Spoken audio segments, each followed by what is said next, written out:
Hey nerds, Farmer Jesse here. Welcome to Growers Daily, your daily dose of ecological farming insight. It is Friday, March 28th, 2025, and today we're going to talk about AI in the garden and unique composting locations, operations, all of it, and it's Feedback Friday, so let's do it.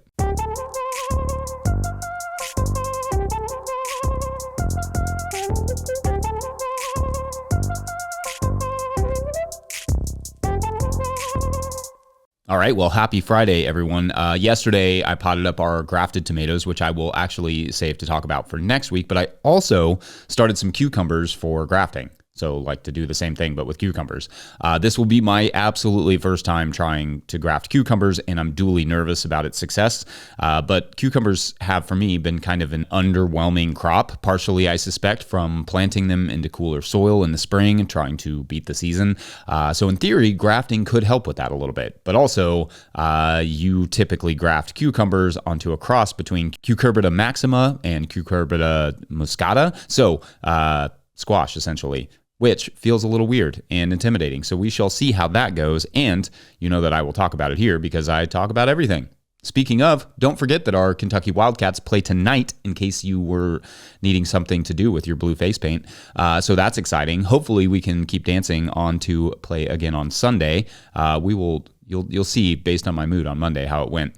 Anyway, it is Friday, meaning Feedback Friday, where we explore what you all were saying about this week's topics.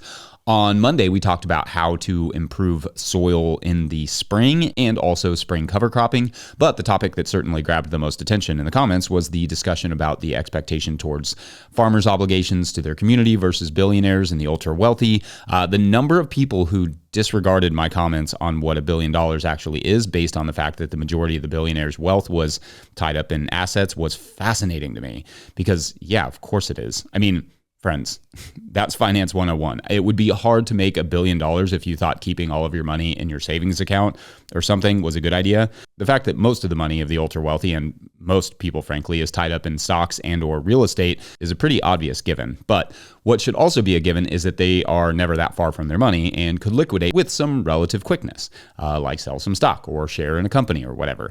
Getting to that money will be more complicated for some than others, but none impossible to the point that avoiding my statements about that amount of money.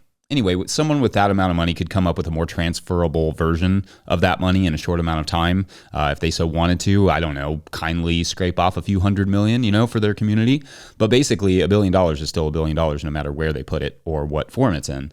And yeah, that would require some taxes, which, I don't know, bummer or whatever. I liked this version of that concern, however, from @Joy of the Garden and Home, who wrote, quote, "I get the analogy, but these billions of dollars are not cash money sitting in some vault to swim in, or are they?" End quote. So some of you will not remember Scrooge McDuck, but this was an ultra wealthy cartoon duck who would swim around in a vault full of gold coins. And because why not, livescience.com calculated that the volume translates to about 3.2 billion ounces. And for gold coins, quote, "At the current market price of $1,641 per ounce, its total worth is 5.4 trillion, end quote. Actually, the price of gold has doubled since this article, so it would be closer to 10 trillion, I guess, but you get the idea. So technically, no one person could fill a vault with gold to swim in, but technically, you could fill it with quarters, and at that same volume, it would be something like $4.1 billion in quarters at a more reasonable $1.25 per ounce. The physics of diving into it, however, are not great, but if you're going to have an obscene amount of money, you may as well use it for a vault worth of quarters, right? I mean, not much of a difference. Anyway, then on Tuesday, we talked about culinary herbs, and this from @CheesyBelize sparked a thought. They wrote, quote, "Bolt-resistant cilantro. That is one of the largest misclaims on the seed package ever. No matter the variety, cilantro will bolt if you look at it wrong. I've grown cilantro for a dozen plus years, and I now always harvest it with the roots on. I can then just bunch it with an elastic, and it displays/keeps. Excellent for a market stand. Without the roots, they'll wilt in a heartbeat unless bagged, but with the roots, they're easy to keep fresh looking. Customers love fresh looking cilantro, and many are thrilled to have the roots as they are very flavorful for cooking with or blending salsas. True, I won't get a second cutting, but I think second cut cilantro is poor anyways," end quote. So cool. Thanks for the comment. And I didn't know about the roots and salsa. That's kind of cool. And yeah, roots on is a solid way to sell cilantro and keep it looking fresh. No issues there. We've done that in the past, and it will indeed wilt very easily if just left in bunches and doesn't have the roots on. One thing that people should be aware of, though, is that heat resistance or bolt resistance does not mean heat happy or heat loving. Same thing goes for every heat sensitive crop, not just cilantro. So like Salanova is heat hardy for a lettuce, but if you just throw it out in a hot field, it's gonna bolt. It's just that heat-tolerant crops can be talked into growing in hotter conditions with a little extra help from you. It doesn't mean they will resist the heat entirely.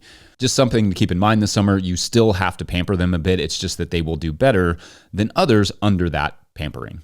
Same goes for cold hardiness. Cold crops denoted that way in seed catalogs can take slightly more cold than others, but that doesn't mean they're miracle workers. So that's just worth keeping in mind when you're reading through these seed catalogs. On Wednesday, we discussed cucumber beetles, and I liked this from @KingTheoden88, who wrote, quote, "I don't know, man, I go outside at night and can shine a light across the yard and it will twinkle with wolf spider eyes. And I get absolutely bombarded by cucumber beetles. Last year wasn't bad. All I saw were a few spotted cucumber beetles, but the year before was a striped cucumber beetle infestation. That year I was surrounded by industrial agriculture corn. Last year was soybeans. I think there's a correlation in my situation, but we will see this year because it'll be all corn again around me." End quote. Great comment. Thank you. Now, I can't really speak to the correlation between conventional agriculture, corn, soybeans, or any of that around you and the cucumber beetles, though it is possible they are eliminating some of the biodiversity. That would be helpful for you in this moment, but I can speak for how much we can expect from predators. When I'm talking about increasing predatory species on your farm, I'm not suggesting they can entirely eradicate the problem. It may very well be a simple soil problem or a timing problem. We have found that even in our best soil, if we plant our cucumbers too early, they will get demolished. So waiting a little while has helped, which is why I'm just now starting our cucumbers, as I talked about in the beginning. Also, cukes really, really like their fertility, like a lot. So a good, well-draining, nutritionally balanced soil, free of weed seeds, it makes a huge difference. And hopefully those predatory numbers keep the cucumber beetle numbers down a bit so it's not as big of an issue as it could be. And we will also cover the cucumbers with insect netting until they flower just to get them started, basically taking no risks. So increase your predators, absolutely, but also do other things as well for insurance. More on cukes soon, though, as I work to improve our production on that particular crop. Then on Thursday, we talked about how to use vermicompost, and @Nana's Worms wrote about the questioner who was hoping to use horse manure as a worm food. Quote, "My caution would be to ensure hay fed to horses is not sprayed with persistent herbicides. I feed aged horse manure to my worms all the time, but always test it first. I use 10 to 15% vermicompost in my soil mixes and top up plants several times during the growing season through direct applications or drenches. Sandra." End quote. And thanks, Sandra. Yeah, like I said in that episode, if you can compost manures first before feeding them to the worms, you definitely reduce the risk of both herbicide and any potential dewormers getting through. Unless, of course, you can control the feed. I mean, that's the best place to start. But if not, then compost that manure first. But also if it's aged and you can test it through a bioassay, like we discussed, what was that, last week? That may also be a valid option because old manure is harder to compost. Anyway, thanks as always for your amazing comments, you all. You just absolutely rock. We're going to take a quick break, and when we come back, we're going to get creative with composting business startups. Yeah, BRB.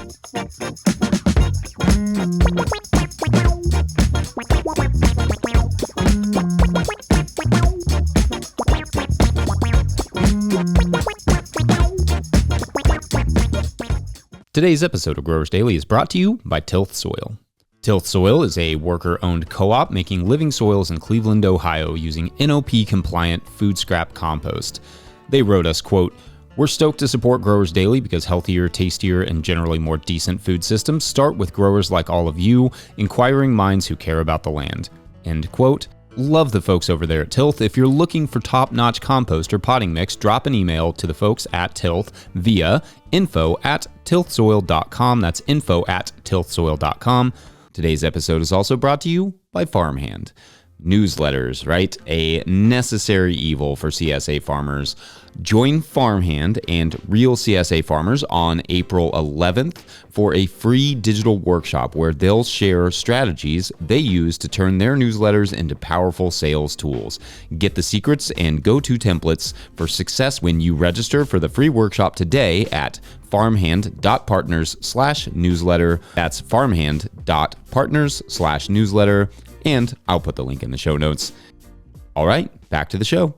If you, the listener, are enjoying this content, getting even a small amount of value from it, consider supporting our work over at patreon.com/no-till-growers. I will try to get to questions from everywhere that questions come in, but I will always get to your Patreon questions. Now, today's Patreon question comes from Patreon member Tom Beatty, who writes, quote, "Really appreciated your segment on compost in today's show." That would be March 5th. "Since buying bulk compost to start my garden last year, I've been increasingly interested in starting a compost company. I bought several cubic yards of compost from a big name composter in the area, and it showed up chock full of plastic, from tiny slivers to complete grocery bags. It also had tons of wood chips in it, and this stuff wasn't cheap either. I live on the east side of the Dallas-Fort Worth Metroplex and have found that the majority of compost available is what you describe as mulching compost, made almost completely with wood chips and unscreened.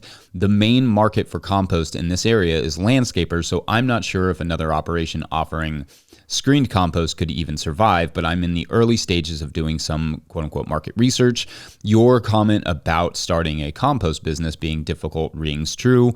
In addition to sourcing quality inputs, figuring out delivery logistics and regulatory compliance, you've also got to consider the price of land, truck access, and educating a market. I've not given up yet, though, and plan to keep pulling this thread. I also think composting is a business that lends itself to value-added activities. Compost and its inputs are the base of so many other ventures. It's easy to see how one can lead to the other. Thanks again for all the information you put out there for free." End quote. Okay, awesome. Thanks, Bill. And I know this is not exactly a question, but I feel like it is worth talking about some alternative sort of off the beaten path models for starting a compost business. Models or ideas that I've seen in other areas. Not all of these will be applicable to every locale, primarily for legal reasons, so local laws will still need to be heeded. But maybe this will get the wheels turning for both farmers and composters. That is especially true because the first alternate model I would like to see more of is composting operations being run on farms. Like, I am sure there are farmers out there with at least a little bit of land they do not use or they don't use well and would be happy to have a compost supply next door or like literally on their property in exchange for compost or some other simple lease agreement. Again, local laws will dictate if that's even possible for you, but if I had space on this farm, I would certainly consider something like that. I've said this before as well, I'm sure, but dumps often have mountains of wood chips that they don't really manage very well. Maybe there's a way of working with the municipal waste folks to develop a compost operation on their grounds to divert the use of that quote-unquote waste and turn it into something with more value and better quality for farmers. Also, vermicompost operations. I visited one years ago in a warehouse in a small town in southern Kentucky that could be duplicated just about anywhere. Like, you could use a pretty old building to run a decent amount of vermicompost through. Or what about those like horse stables? Could you help manage their waste in exchange for the opportunity to make and sell it as compost? Also, hit up your local municipal waste director and just ask them what their thoughts are on composting. Dealing with waste is literally their dictate, and I often find them to be quite receptive to composting. Some communities are admittedly sometimes none too excited to have a composting operation moving in. There's often a lot of red tape involved with getting a compost operation going because of runoff and smell and such, but with enough dedication, it is possible. And these compost operations are something that we need more of. I can't tell you how many people ask us every year where we get our compost because the local operations are not super exciting. There's one out there, Charlie, shout to Charlie out there in Western Kentucky, but luckily there are people working on starting new composting operations in the area, and I'm all for it. We need more good composting operations geared around smaller scale production farms, so we are not all just having to make the landscaping compost work for us. I'm sure some of you can come up with some additional ways to cooperatively start a compost operation, so let us know in the comments. Thanks for the topic, Bill. And also, if other Patreon members would ever like to just offer a topic suggestion, doesn't have to be a question, just head over to patreon.com/no-till-growers and hit up the March thread, soon to be the April thread. Otherwise, let's take one last quick break for the week, and then we'll talk artificial intelligence in ag. Whoa, that'll be a big one. Be right back. Today's episode of Growers Daily is brought to you by Harnwah Greenhouses. Harnwah Greenhouses has pioneered controlled environment agriculture since 1965, partnering with market gardeners and farmers across North America to deliver turnkey greenhouse solutions. Their unwavering mission is to support growers' success through innovation and expertise in design, manufacturing, and installation. Harnwah Greenhouses are engineered to withstand high wind and snow loads, providing optimal brightness, increased yields, rapid ROI, and long-lasting durability. With over 20,000 projects completed, they are more than a manufacturer. They are a trusted partner. Their structures foster sustainable, energy-efficient ecosystems that drive profitable, resilient agriculture. In 2025, Harnwah is introducing a new low-tech, high-tunnel model starting at just $2 per square foot, offering open field growers an accessible entry into controlled environment agriculture. Learn more at harnwah.com. That's HARNOIS.com. Today's episode is also brought to you by So Right Seeds. So Right Seeds is an heirloom seed company that offers fresh, high-quality, open-pollinated seeds. They have a great selection on their website of over 400 varieties, along with a planter's library with tips for growing. They offer cover crops and bulk packs of seed for sustainable home gardening. The instructions on the back of their packets have all the information you need to get started. Go to So Right Seeds, that's SOW, and use my discount code NOTIL for 15% off your order. That's SoRightSeeds.com. All right, enjoy the show. All right, so a topic I have not yet really fully explored is the effect that artificial intelligence will have on market gardening, farming, etc. Part of the reason I haven't really explored this topic much is that artificial intelligence, henceforth AI, is pretty new in terms of accessibility. So understanding what it can or what it will be or what it will be able to do is a very fluid and rapidly evolving reality. In the beginning, when they were making sort of rather amusing mistakes, it was kind of easy to shrug them off, but these programs get better every single day, and that won't necessarily stop anytime soon. And I see some potential positives and some potential negatives for farmers, plus a whole lot of who knows what will happen. So let's go through some of the potential positives. On the positive side, information will continue to become more accessible and precise. I don't know if you've ever tried to ask a book, hey book, when should I plant my peppers in central Kentucky on a north-facing slope? But books are not always the most responsive. Neither are basic search engines. Google, for most of its life, just gave you a bunch of websites that could be related to your query, but were not necessarily the answer to your query. Now, Google gives you not only an answer, but citations, where their answer was kind of pieced together. I glance at the answer that it gives me, but I love visiting the cited sites, which, decent band name. I also like that because I can read through the citations and determine if the information they are giving me in their answer came from a worthwhile source. And sometimes yes, but admittedly very often not. So just be aware of that. Google does not always get it right or get their gardening info from reputable sources or, research or anything like that. Also, on the potential positive side is an app like our friend Jack is helping to create called Cultra, CULTRA.us, that looks to help simplify, monitor, and manage soil health, like a sort of personal soil fertility consultant. And to be clear, this is not a sponsorship. It just looks really cool, and I'm really proud of Jack. We like him a lot. So in theory, AI could do some of the complex or even hyper-specific stuff that might be hard to figure out on one's own. It may also be more involved in implements and tractors, making it possible on a larger scale, but also perhaps one day on a smaller scale to basically set a tool to task, cultivating or planting or harvesting or whatever you need while you go eat a watermelon in the shade. On the potentially negative side is the energy usage. The amount of energy required to run AI programs is currently enormous, which means more fossil fuels, more pollution, not great for the environment. A recent interactive New York Times article called "Are You Smarter Than AI?" talked about how OpenAI's O3 system was set to do a complicated puzzle that humans can do, and it correctly answered 87.5% of the puzzles. But, quote, the company ran afoul of competition rules because it spent nearly $1.5 million in electricity and computing costs to complete the test, according to pricing estimates, end quote. However, they also ran a more efficient version that got 75.7% of the test correct and cost less than $10,000. So anyway, that energy usage and cost is not great. though it obviously could get better as they improve the high efficiency models and energy usage and all those things. Also, a broader concern is just jobs. Estimates vary, but hundreds of millions of jobs will almost certainly be lost to AI. Some argue that jobs will also be created for monitoring AI and such, but I find I find that a bit far-fetched to believe that industries will replace living workers with artificial ones only to hire new people to watch the AI. I don't know.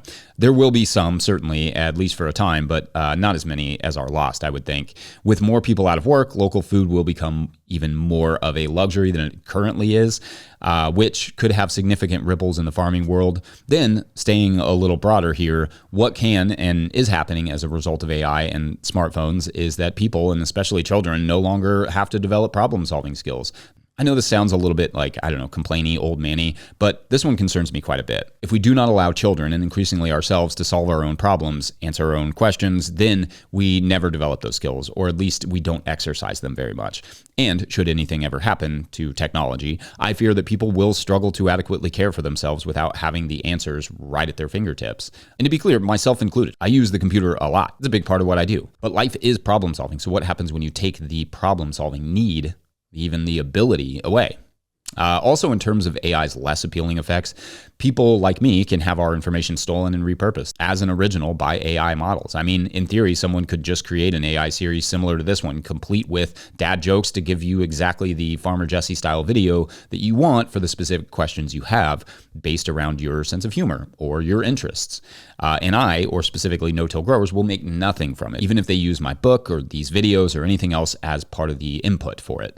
I mean, perhaps one day the royalties / copyrights stuff will be figured out and be made more favorable for creators, but I'm going to guess that the workarounds will continue to be substantial enough to basically just ignore them. So anyway, I feel like I'm in a bit of a tough spot with stuff like AI because I want people to grow food. I want them to have access to free information on how to grow that food.